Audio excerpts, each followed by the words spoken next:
going on in San Diego. And in San Diego, they have the Board of Supervisors passed an ordinance, which is similar to something we have here in LA, where the sheriff's department will not cooperate with ICE to turn over people who are undocumented, who have been arrested or jailed. And in San Diego, their sheriff said, well, we don't care what the Board of Supervisors pass. This is something that's long been the policy here in LA County. But in San Diego, the sheriff is saying, we're the sheriff. We don't have to listen to the Board of Supervisors. We are independent, and we are going to be turning undocumented persons who we arrest or jail over to ICE. And that is really, really quite significant.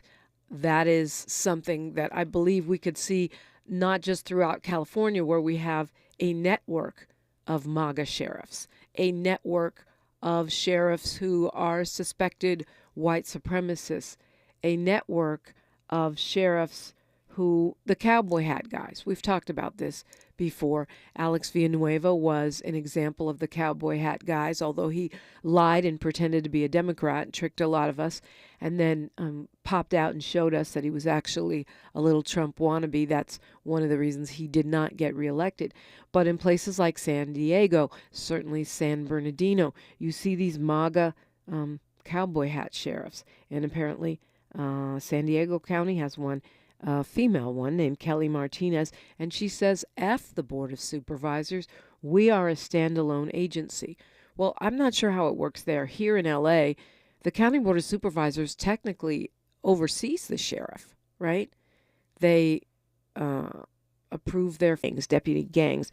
So this is, I think, a preview of coming attractions when you think about some of these really rogue sheriffs, the Joe Arpaios, the Alex Villanuevas.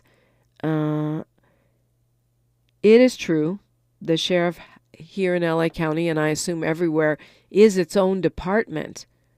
But you just don't get to go your own way and make policy for the county without cooperating with other county departments, and certainly the Board of Supervisors, at least not in LA. Like I said, I'm not as familiar with the structure there in San Diego, but this idea that these sheriffs can create their own MAGA policies and agendas that are separate and apart from legislators is quite alarming. And when we think about the potential under the incoming administration, where the cowboy hat sheriffs are now supported in their MAGA proclivities by Washington, what does that mean? Does it mean we could have a network of rogue right-wingers, even in blue states, that are doing things and moving in a way, and you may be throwing up your hands and going, well, why do I care about immigrants? I mean, hopefully you're not. You're a humanitarian that cares about all people, but even if you're doing that, think of the implications for any community. If the sheriff is, say, killing black people, that wild idea that, and they decide that in the County Board of Supervisors passes a policy to reel that in some way, and they decide they don't have to comply because they're an independent agency, that has the potential to be very problematic. Sheriff Martinez there in San Diego saying the sheriff is an independently elected official, sets the policy for the sheriff's office. The sheriff has the sole and exclusive authority to operate county jails. So you're saying voters and the lawmakers that we elect, and it's true, the sheriff is an elected position. Not sure I think that's a great idea, but so far it is. But you're saying the other lawmakers that have been elected by voters have no authority, no say-so, no jurisdiction. That sounds like the Old West, and not in a good way. And it also, when you narrow it to the issue of immigration, is very Old West and not in a good way, where you could see sheriff's departments deciding to cooperate with ICE and doing these mass deportation roundups with no accountability to elected officials because they've decided they don't have it. Wow. Just wow. You are welcome to call me. We've got a lot more to cover. That just stuck out as a preview of coming attractions. Hopefully not. That's here, in the state of California. So imagine what will be happening in Montana, Wyoming, Texas. Oh, my. We do have a lot to talk about. 800-920-1580, spot where we're amplifying Black and progressive voices around the clock. We are KBLA Talk 1580. She's reclaiming her time on KBLA Talk 1580. More First Things First with Dominique DiPrima when we come forward. So the thing no one tells you about periods is that your flow changes every day, and so should your tampon size. Tampax has 5 absorbencies to match your changing flow. If it's uncomfortable to remove, go down a size. If it leaks, go up a size. And only Tampax has a leak guard braid to help give you up to 100% leak and odor-free protection. All-day comfort and protection for up to 8 hours for under $5 a month. Based on average U.S. consumer usage at manufacturer's suggested price, however, pricing is at the sole discretion of the retailer, excludes 8-count packs.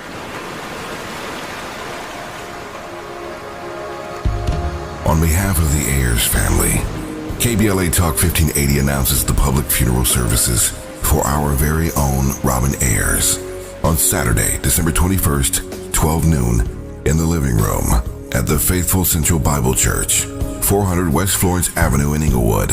Robin will be sorely missed by all who knew her and the many lives she touched. We will hold on to our fondest memories forever.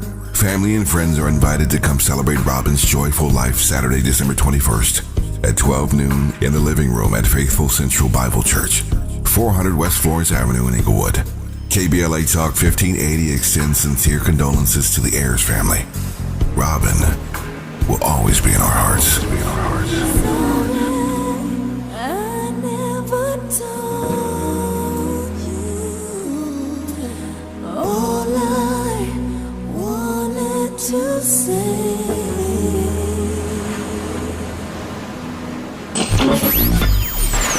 The revolution will not be televised. This is Brother Cornell West. My dear brothers and sisters, I'm full of joy and delight to announce that I'm joining the precious family at KBLA Talk 15. Through her contribution in the Undergraduate Research Opportunities Program and Division of Undergraduate Education. Tiffany Willoughby Herard is joining us. Good morning. Good morning. Thank you so much for having me. How are y'all doing today? Yeah, thanks for joining us. Well, we're good. I've been really concerned about what's happening on the campuses with students and faculty since the protests of last year and earlier and throughout this year. And this was under the current administration. I'm thinking with the new administration coming in, it's just very worrisome. And your story, to me, illustrates exactly the kind of thing that I'm concerned about. You've been teaching at UC Irvine for how long now? Since 2008. It's a lot of years. Yeah, it's a lot of years. Yeah, I mean, and you're doing a lot of important research, comparative racialization in the South African and North American context. Lots of other shows that we can do on other days. But tell me what happened to you at the university. So, May 15th, the campus was encircled by hundreds of militarized riot police from over 20 law enforcement agencies in Orange County who had been told false reports from the university that 200 people had taken over a building. No such thing had happened. Only hours after the riot police had arrested, detained, and beaten protesters did the university send out an announcement correcting its own false reports. So at this lawful gathering here on campus, these 300 some officers beat, stomped on, and arrested 50 people. So I was one of the people who was arrested that day. As a University of California faculty member, we have actually an affirmative obligation to de-escalate. In fact, we are required to take trainings in de-escalation of conflict situations. And I took my training, did what I was supposed to do in a conflict situation, and I was stomped out. Wow. So you were out in support of the student protest at the time? Yeah. And in fact, I wasn't intending to come on that day. I was actually at a doctor appointment, and a colleague called me, and I heard the sound, you will be beaten, tased. That was the only recording that I heard. I mean, the entire campus, you couldn't drive from one part to the other because it was on a kind of lockdown. All of the roads were, just clogged with people because police from all of these agencies had just rolled in and created complete and utter havoc. So you're hearing this. So by the time you get there, it's already escalated, and you're trying to de-escalate the situation. And the police actually stomped you out. They actually beat you up. They actually stomped me out. Wow. I have incredibly diminished physical mobility. I, for many years, led walking groups on our campus, and of students and of Black women, of graduate students, just weekly gatherings so that we could see each other's faces and exercise. And so I've spent every moment since May 15th trying to get my mobility back. I go to a doctor's appointment every day, trying to work on in every way I can to get my body back. And I'm facing really serious charges that in every other instance, at every other university on the planet, university leadership, just to protect their own autonomy, would intervene on behalf of university affiliates with the district attorney, and that has not been the case. So resisting arrest and resisting a peace officer with the threat of violence. Wow. And I don't know what violence it is to show up as a Black person who works at a university. I guess that was the violence, showing up. So do they, I mean, obviously they know your faculty. I mean, not that they should be stomping out students either, but they know your faculty, and what are they saying? I mean, how are they approaching you at this point? I have a series of charges. I have 3 very serious charges. And, obviously I can't talk about the more details than I am. Right. No, but I'm talking about in the moment when they're beating you up. Like, you're a faculty member, you work there. Like, what are they saying? Or they're not saying anything. They're just grabbing you and beating you up. Yeah, no, they're not saying anything. It was a really terrifyingly violent day.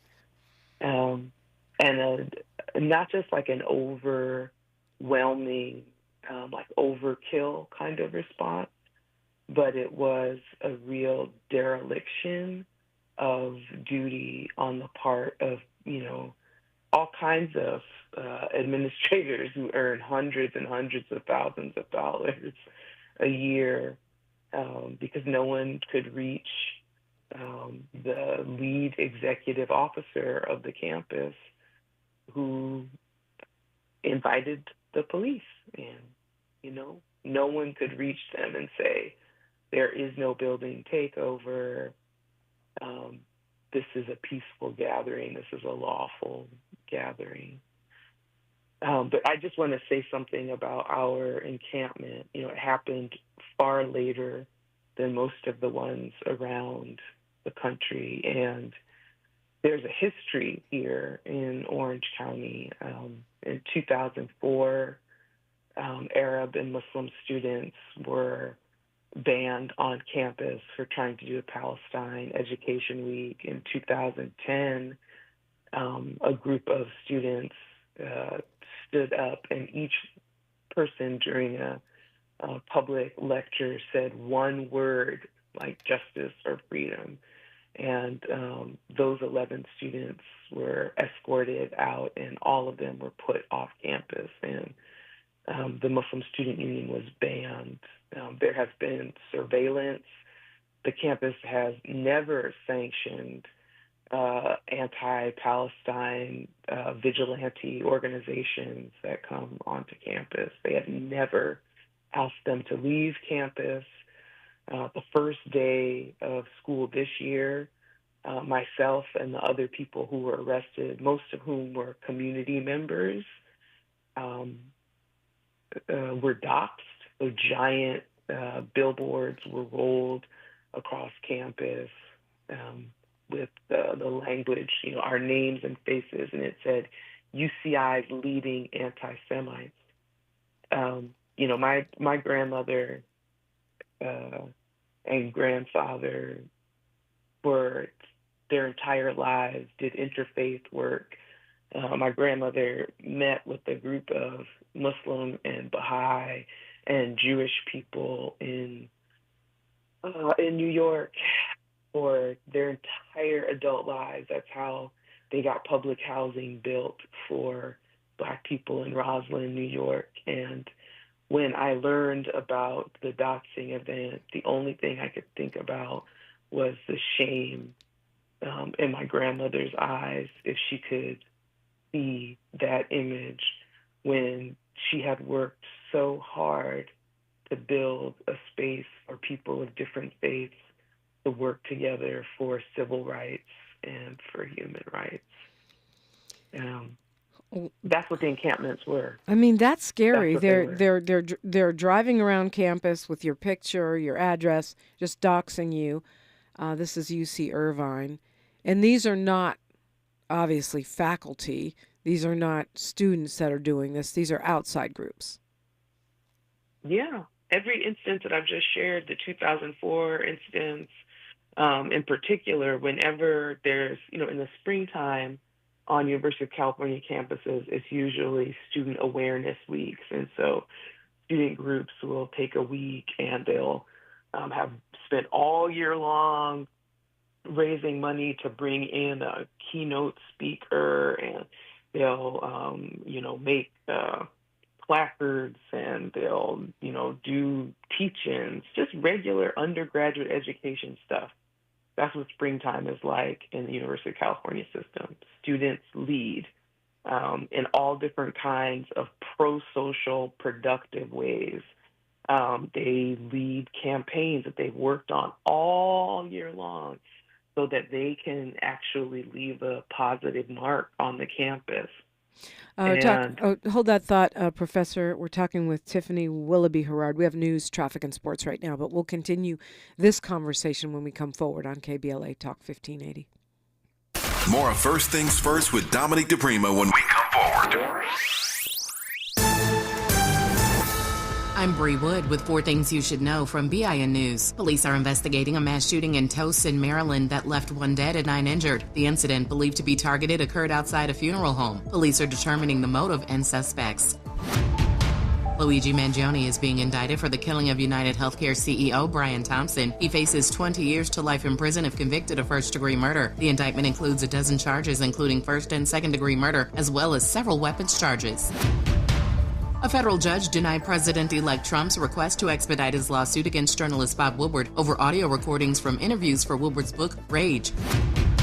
And the December holiday travel rush starts this weekend with AAA expecting a record 120 million people to travel 50 miles or more between December 21st and January 1st. That's a 3.5% increase over last year and back to pre-pandemic levels. Get BIN News on demand 24/7 at BINnews.com.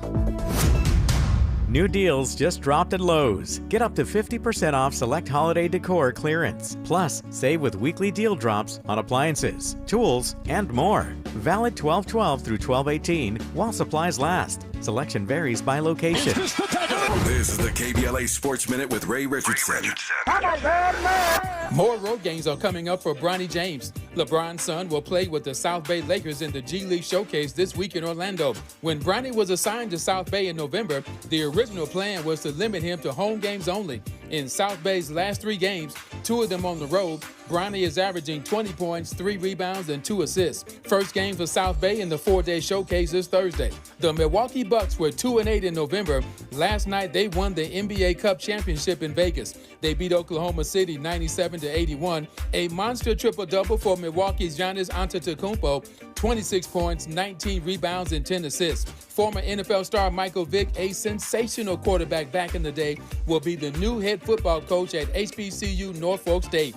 More details on Vick's new job this afternoon. No debates, no speculation, just the info you need. That's your KBLA Sports Minute. I'm Ray Richardson. More news, opinions, and conversation when we come forward on KBLA Talk 1580. Tips to help improve basic steps for building a budget in 2024. Building a budget can help you achieve and reach your financial goals. With a budget, you can keep track of your spending, avoid and get out of debt, limit overspending, pay bills on time, and build solid savings habits. What's the best way to get started? Figure out how much to set aside for expenses, like rent, mortgage, bills, groceries, and entertainment. Understanding your past financial habits can help you make the proper adjustments for your budget. Adjusting to a budget can take time as you work to find the right balance, but keep working on it. For more financial health tips, visit chase.com or stop by a local branch. This segment is sponsored by J.P. Morgan Chase & Company.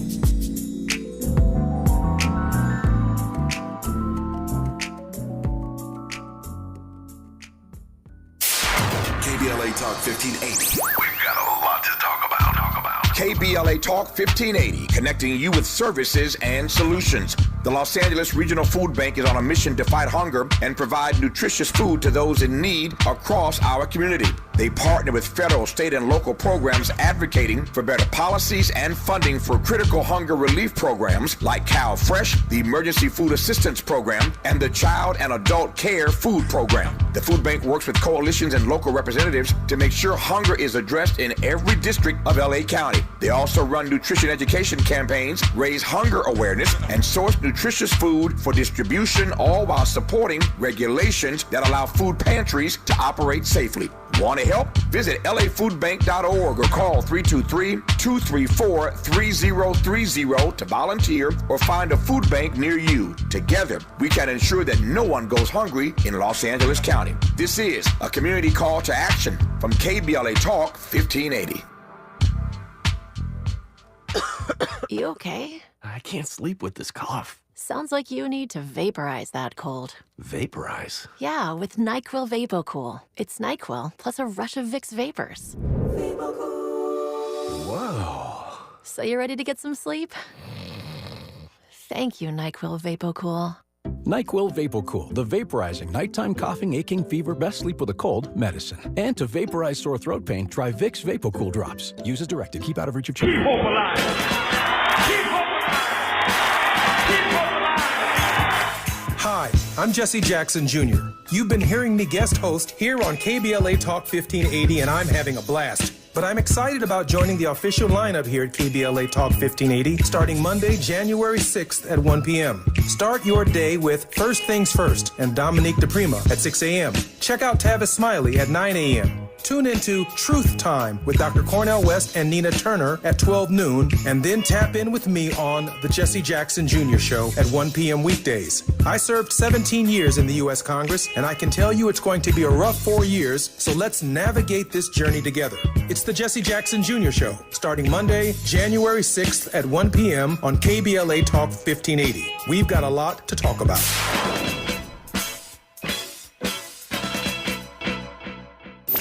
Thanks for waking up with Dominique DiPrima on KBLA Talk 1580. Yes, indeed. We thank you for being here. We're talking with Tiffany Willoughby Herard, professor at Cal State, at UC Irvine, excuse me. And she was attacked, stomped out, beaten by police at a campus protest. The campus, by the way, where she's worked for many years. Now she's facing some serious charges. And I'm assuming, Professor, that there was no apology. There was no checking on you to see if you were okay, even though the university made this false announcement to the police that there had been some kind of violent building takeover. No, there has been nothing like that. And in fact, on the day of the doxing, I reached out to campus officials directly and to leadership and requested plainclothes security and legal support because I knew what the implications would be. I mean, ever since May 15th, I have received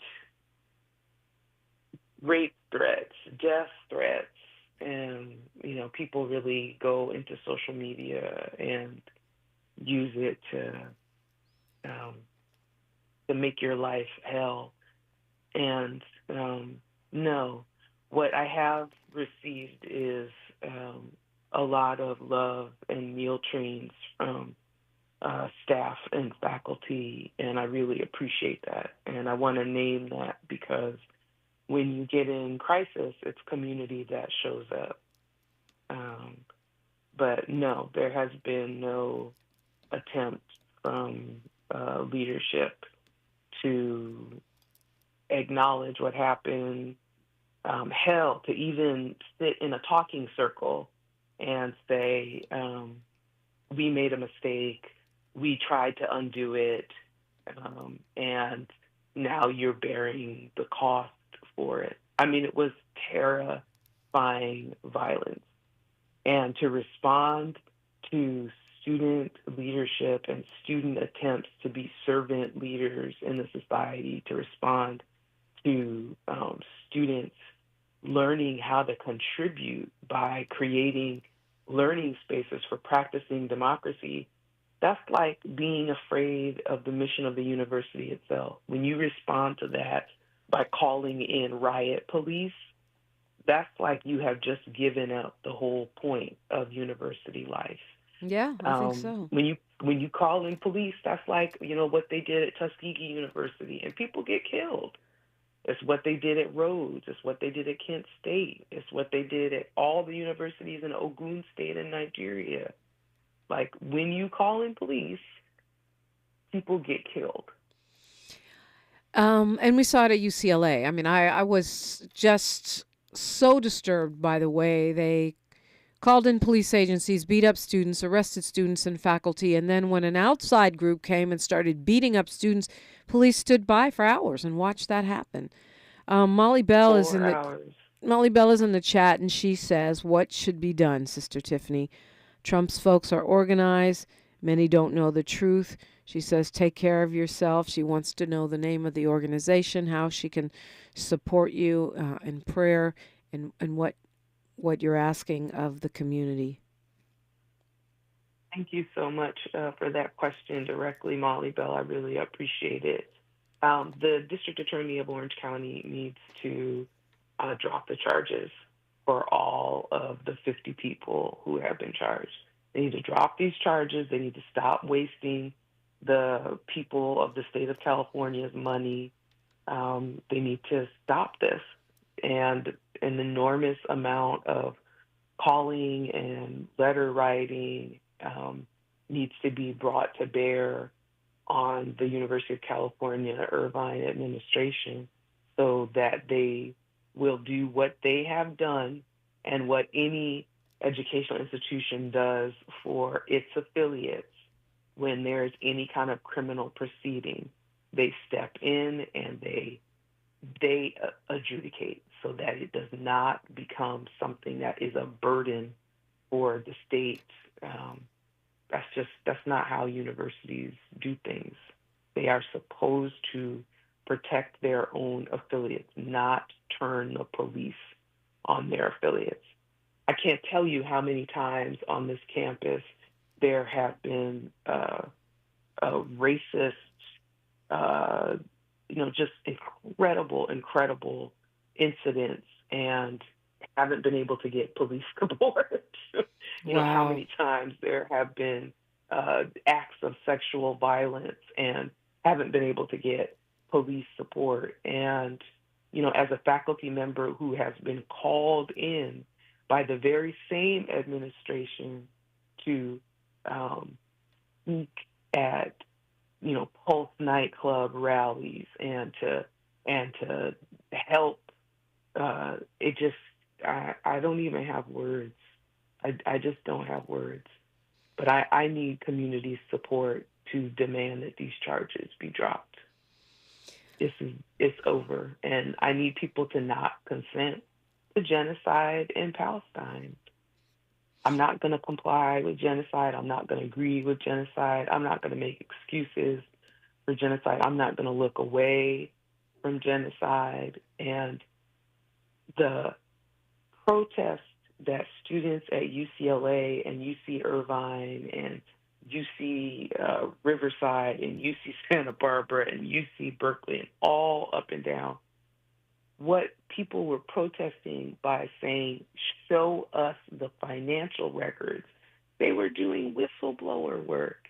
Yeah. Because they're sick of the university being a money launderer for scientific research, military research that is killing people. It's not adding value. It's actually destroying people's lives all over the world. And we shouldn't be paying taxes to a public institution for research that actually is producing such harm. Do you have a spot on your social media or webpage, or can you share with us the address or phone number where people should be writing, calling? People are asking in the YouTube chat for specifics. Courtney Edwards says, "We love you, my queen, and God forbid if any harm comes to you, we will engage with the enemy until there's justice, peace, and power to you, sister." Thank you so much, Courtney. Yes, there is a lot that has been promoted. My dear colleagues organized a petition, and it has been translated into 10 different languages, many African languages, and it has 11,000 signatures from people who are not all just professors, right? Yeah, that's a lot great. Of everyday people all around the world. But the University of California faculty and staff for justice in Palestine is really the place to look for information about my case. Say it one more time. University of California faculty and staff for justice in Palestine. Okay. And if you look for that, that's where you can find all the information about my own case and updates and things like this. And I'm just so grateful to be able to share this story because people should know how the money at the universities that they pay for with their taxes are being used. And we have to demand more. Yeah. DeAndre Ferguson says it's still the orange curtain and says be careful. I think that's a great point. And, when I was a student way back in the day, we demanded divestment from South Africa and won it in many cases. I just feel like that's that's what students do. And to your point, but we never face the kind of recriminations that students and faculty are facing now. You're in a union, right? Don't the professors? We do not have a union. Okay, so Cal States have a union. Faculty association. Ah. Yes, Cal States have a union. We are not unionized as a faculty, and that is really one of the places that creates a lot of precarity for faculty members because we are workers. Yeah, no doubt. I know that the Cal States do have a union, but I guess the UC faculty don't. So you have this group, University of California Faculty and Staff for Justice in Palestine, that folks can Google and find out where to write to and where to call. It's all over social. Yeah, well, it's some of the folks that social. listen to this radio station are older adults, chronologically gifted, who may not be searching the web all the time, but I certainly can do it for y'all and bring that information.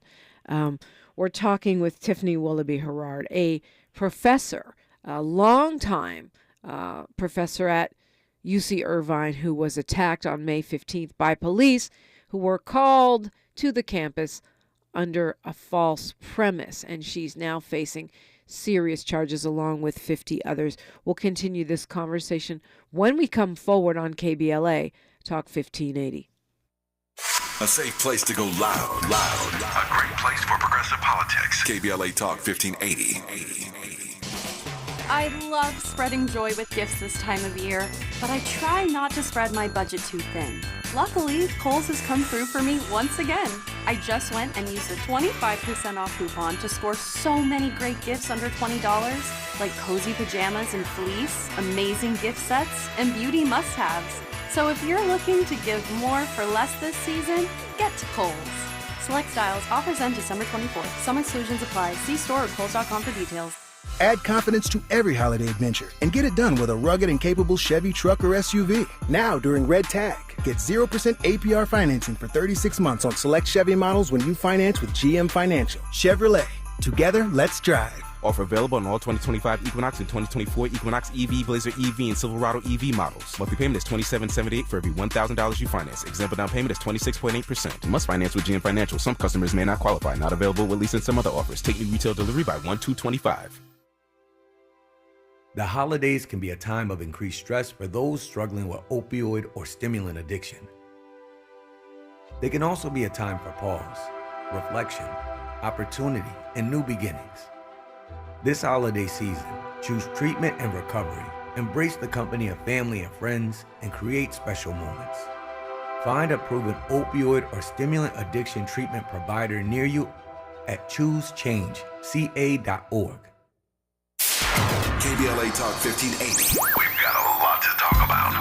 KBLA Talk 1580 reminds you that we keep us safe. Every girl deserves a chance to shine. That's the belief behind Forgiving for Living, Inc. Since 1999, this organization has been empowering at-risk girls ages 13 to 18, helping them overcome behavioral and mental health challenges. Founder Wendy Gladney's personal journey inspired the mission to give girls hope and purpose through the power of forgiveness. Through their ambassador program, workshops, and annual conference, Forgiving for Living has touched over 3,000 young lives, providing mentoring, life skills, training, and tools for building self-esteem and confidence. You can make a difference. Visit forgivingforliving.org to donate, volunteer, become a mentor, or find help for a young girl in need. Forgiving for Living, Inc., building brighter futures for young girls. Visit forgivingforliving.org today. This is a community call to action from KBLA Talk 1580. Somebody bring out the confetti, baby! Starting Monday, January 6th, KBLA Talk 1580 has a new midday lineup. I'm excited! Are you ready for Tavis Smiley, Dr. Cornel West, Jesse Jackson Jr., D.L. Hughley, and E. Quarterly Corte back-to-back? Oh my God! Are you really ready for all this smoke? I'm ready, brother. Yes, we still have Dominique DiPrima in the mornings and Zoe Williams in the evenings, but middays just got lit on KBLA Talk 1580. We on fire. All across across America, people are talking about our new midday lineup. Starting Monday, January 6th, our KBLA 1580 app downloads are on fire because everybody's going to be tuning in. Yes, I love you guys. You are the bomb. Now would be a good time to hit up SMB at KBLA1580.com if you want folks to hear about your business or brand. That's SMB at KBLA1580.com. It's going up in 2025 on KBLA Talk 1580. It's going up. That's what I want. This is KBLA Talk 1580, where everybody is somebody and nobody is a stranger. You belong here. And we are talking with Tiffany Willoughby Herard, who it sounds like just a horrifying journey that you've been on since May 15th, being beaten, still suffering the physical impact of that, and of course, I'm sure the trauma, the mental health trauma, at the same time fighting to get these charges dropped. When you say 50, you're calling for 50 people, protesters, to have charges dropped by the Orange County District Attorney. Are they mostly students? Are they mostly faculty? Who makes up these 50 folks? Most of them are mostly upstanders from the community. May 15th was a Nakba Memorial. It was a mourning day for the community. The encampments all around the country, but particularly at UCI, because there has been so much repression over the last 20 years of voices for Palestine. They have had to build support for educating people around Palestine with interfaith activities, the kind of stuff I was talking about earlier with my grandmother. So everything in that encampment had people from all different faiths. The mayor of Irvine, Farah Khan, came to campus the first time the chancellor called in police and just stood as a person of witness and in solidarity. She stood outside the encampment for days and days and days. So on May 15th, this mourning day, there were children and elders, like people in walkers who had come to campus, people who had never been on the campus before the encampment, actually felt like they could come to the campus and show support for these students who were lifting up this genocide in Palestine. So it just, yeah, I'll stop. I'm kind of overwhelmed because I literally have just gotten in my email again a requirement from the HR office to take a UC Workplace Violence Prevention Training course. Oh, my goodness. It's a course that's online and 25 minutes. And we have to take these courses periodically. And you learn terms like upstander versus bystander. You're not supposed to be a bystander when you see a conflict happening. You're supposed to be an upstander.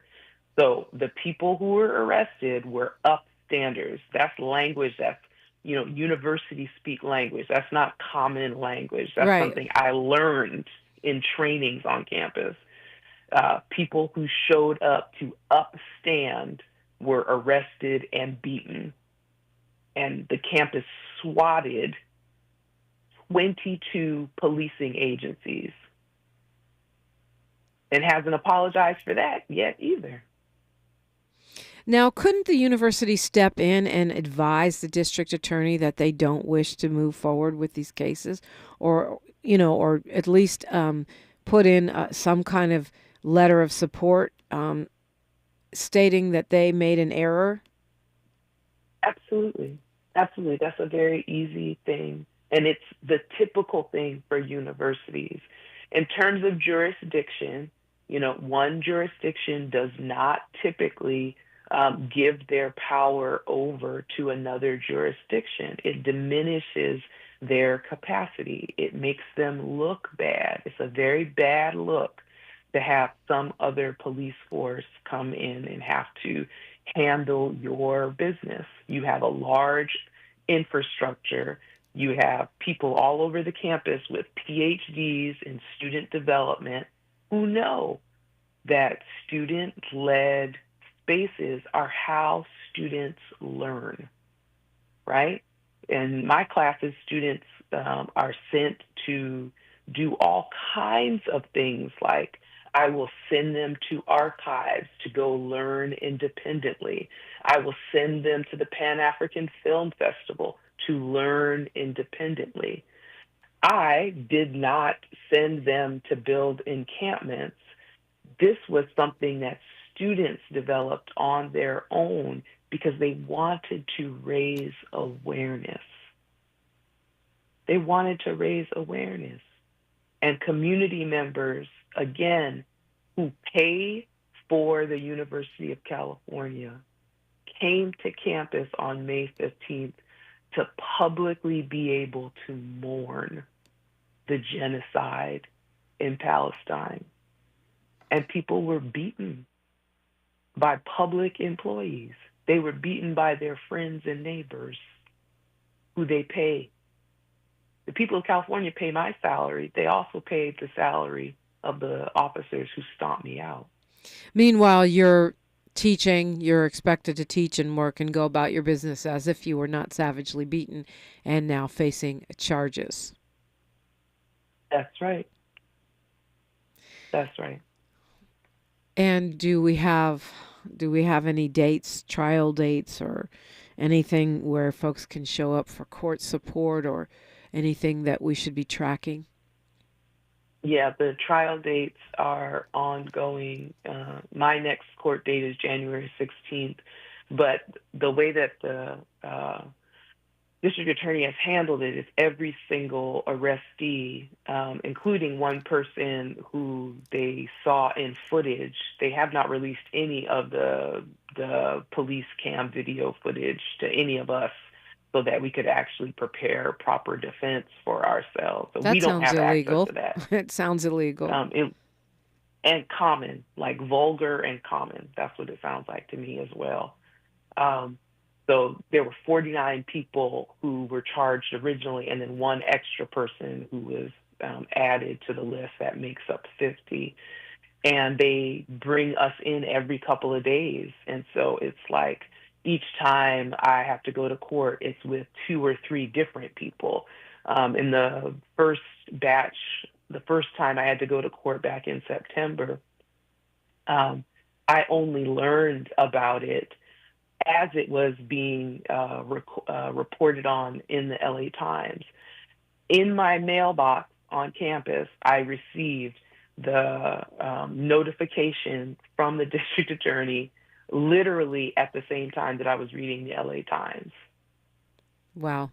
I had no notice whatsoever that there were going to be charges until the story broke in the LA Times. That's insane. We've got 60 seconds here. Professor Tiffany Willoughby Herard, what do you want to leave us with this morning? A lot of people have been talking about the series of protests around Palestine as about free speech. And what I want to say, particularly given the fact that the president who has come in is a known sexual offender and perpetrator, and everybody in his cabinet are known sexual offenders and perpetrators, I want us to think about consent and the way that an empire forces people to give consent to spectacular violence, terrifying, physical, debilitating, maiming, highly sexualized violence. What happened on the UC Irvine campus on May 15th was a public act of violence, and it was meant to humiliate and to demonize and to make people like myself who have been lauded by the university. I mean, I was on an administrative track at the university, banners with my name up until 2022, calls to show up on May 15th to de-escalate, and the desire to humiliate people like myself and the students and the community members who were arrested. It's about consent. Yeah. It's about making sure people know that you have no choice in the matter and you're just supposed to take whatever people want to dish out to you. Tiffany Willoughby Herard, I'm so sorry. Thank you for joining us. Okay. Thank you so much. I appreciate it. KBLA 1580 Santa Monica.